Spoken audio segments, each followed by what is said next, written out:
No começo do ano de 2023, a gente estava mais barato do que no pior momento da pandemia. A gente estava mais barato do que no pior momento antes do impeachment da Dilma. A gente estava mais barato do que no pior momento da crise de 2008 no mercado.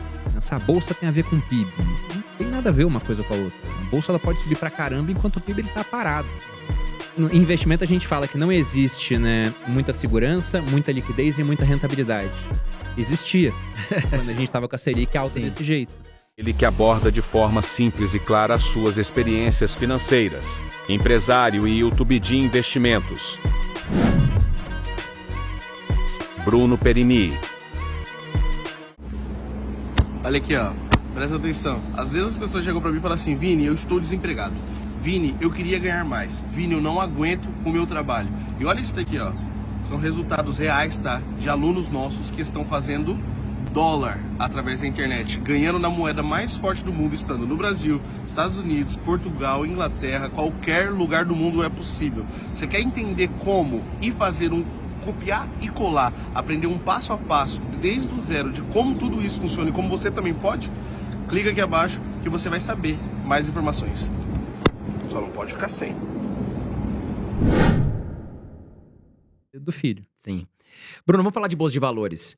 Como você mesmo disse, a bolsa de valores teve aí em 2023 um saldo muito positivo, mas muito pelo gatilho, né, da possível queda de juros aí em 2024, dos juros americanos, e que pode trazer muitos investidores estrangeiros, inclusive aqui para o Brasil. Qual a sua perspectiva para os próximos meses ou para o ano de 2024 quanto à bolsa de valores? E se você, né, está investindo, está fazendo compras pontuais de ações, enfim, até se puder compartilhar com a gente quais são os seus investimentos que você tá olhando aí na bolsa de valores? Tá. Bom, o ano 2023, ele começou com muito medo, né? Porque o que a gente teve era o anúncio de que o teto fiscal deixaria de existir e não se conhecia ainda o mecanismo de substituição. Quando esse mecanismo veio, já aliviou bastante as coisas. Então, também não dá para falar totalmente, então tudo foi mérito externo, não teve nada aqui dentro. Não, o governo, e aí dando a César o que é de César, o Haddad ali, ele defendeu um mecanismo e tentou chegar no aumento de receita. Não chegou, teve gasto a mais, só que deu para ver que teve um certo esforço. Uhum. Então, isso também é uma coisa que o pessoal olha assim, a gente tem que deixar de ser um pouco ideológico nessa hora e falar, não, tem um certo mérito ali. O ponto é que, então o governo, eu vou falar que ele não estragou a festa, porque se ele gastasse muito, isso poderia melar, azedar um pouco as coisas. E aí eu não sei como é que serão os próximos anos. Essa é sempre uma incógnita.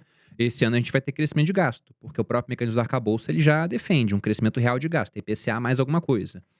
Agora, quando a gente pega no restante, o Brasil ele tá com um saldo de balanço comercial muito bom.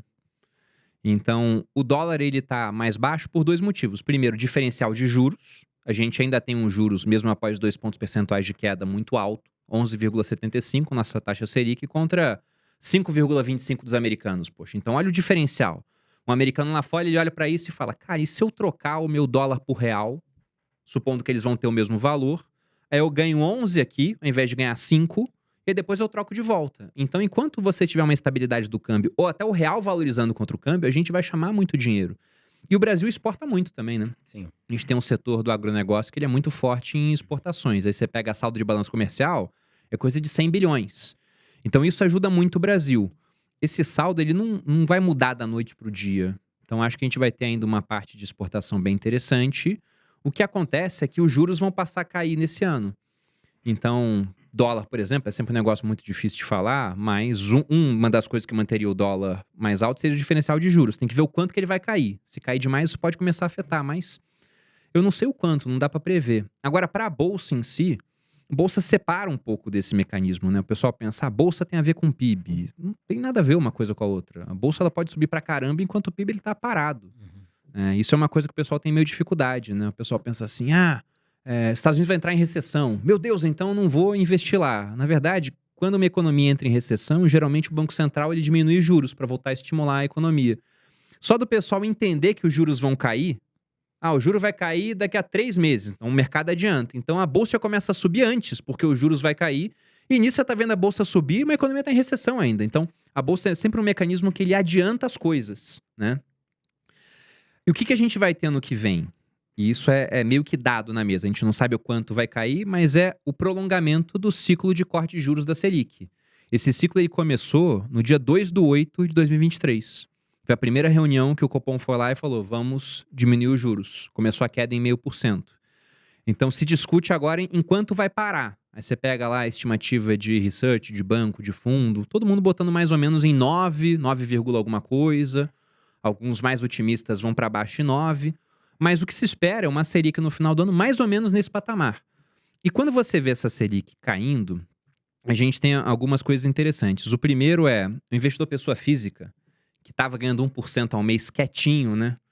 E pensa o quanto é difícil para um fundo ou para uma empresa atrair um investidor para comprar suas ações, para comprar as cotas do fundo. Quando esse cara ele pode investir numa LCI que pagava 95% do CDI, isenta de imposto de renda, com liquidez a partir de 90 dias. Então, um negócio que é... No investimento, a gente fala que não existe, né, muita segurança, muita liquidez e muita rentabilidade. Existia, quando a gente estava com a Selic alta desse jeito. Então, a hora que a Selic começa a cair, esse cara vê, caramba, agora não é mais 1% ao mês. Já deixou de ser agora com a Selic em 11,75%. Agora tá dando um pouquinho menos. Quando a Selic for a 10, esse cara vai ver, caramba, eu preciso ir para outra coisa, né? Como é que eu posso fazer para correr um pouco mais de risco? Esse cara vai começar a comprar ações, vai começar a comprar fundo imobiliário. Então, isso vai ser positivo para o mercado. Isso tende a acontecer. É uma correlação. Quando a Selic baixa, o pessoal começa a procurar outras opções e se aventurar na renda variável. A gente teve aquele ciclo estrutural de queda de juros após o impeachment da presidente Dilma. O juro estava em 14,25 e foi baixando.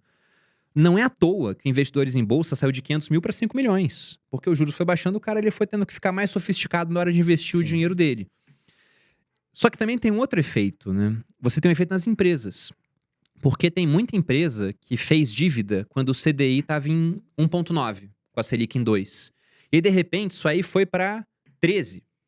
Então, você via várias empresas, quando você olhava lá as informações, que tinham um EBITDA, né, um resultado operacional positivo, mas quando ia para o lucro, ficava com lucro zero, até negativo, porque tinha muita despesa financeira de uma dívida que crescia CDI mais alguma coisa. Então, a hora que esse CDI baixa, você vai ter muita empresa tendo lucro maior no final.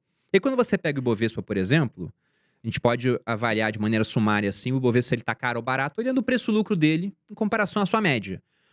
No começo do ano de 2023, a gente estava mais barato do que no pior momento da pandemia. A gente estava mais barato do que no pior momento antes do impeachment da Dilma. A gente estava mais barato do que no pior momento da crise de 2008 no mercado. Estava mais barato que tudo isso. E não estava tendo nada disso. Nada. Não tinha mais pandemia. Não tinha essa incerteza política de quem seria o presidente. Já estava definida a eleição. Não tinha uma crise acontecendo nos Estados Unidos séria, a ponto da gente achar que a indústria financeira poderia ter que, sei lá, se modificar pra caramba. Não tinha nada disso. Estava muito barato. Agora subiu 20%. A gente ainda está mais barato do que o pior momento da pandemia. Ainda estamos mais baratos do que no pior momento de 2016. E ainda estamos mais baratos do que durante boa parte da crise do subprime. Já passamos um pouquinho fundo, mas ainda estamos mais baratos. E pensando que esse lucro das empresas pode aumentar, porque vai ter menos despesa financeira, se o preço não sobe, a gente fica mais barato ainda. Então, esse é um ponto muito positivo. E o outro, que é menos, porque não tem uma correlação tão boa entre Selic e crédito para pessoa física. Ah, Selic caiu, você vai olhar o crédito para pessoa física? Cai muito pouco. Mas quando você tem juros mais baixos, o pessoal, ele costuma se endividar mais, né? Ele fala, pô, não vou fazer um carnê porque tá com juros muito altos. Ah, caiu um pouquinho. Ah, agora eu vou fazer, mesmo que seja pouca coisa. Então, isso também acaba indo parar no caixa das empresas, porque o pessoal, geralmente no Brasil, se endivida para consumir. Esse cara vai consumir mais, o consumo dele vira lucro da empresa, a empresa, como tá lucrando mais, vai lá e contrata mais gente. Esse cara que tá contratado, antes ele não tinha renda, agora ele tem renda, com renda ele consome mais também, o consumo dele vira renda de outra pessoa. Então, eu tô otimista para esse ano. Olha lá, hein? Bruno Perini falando que a bolsa, então, tá barata. Se a gente pegar aí, comparando preço sobre lucro, né? O famoso PL aí histórico. Bruno, você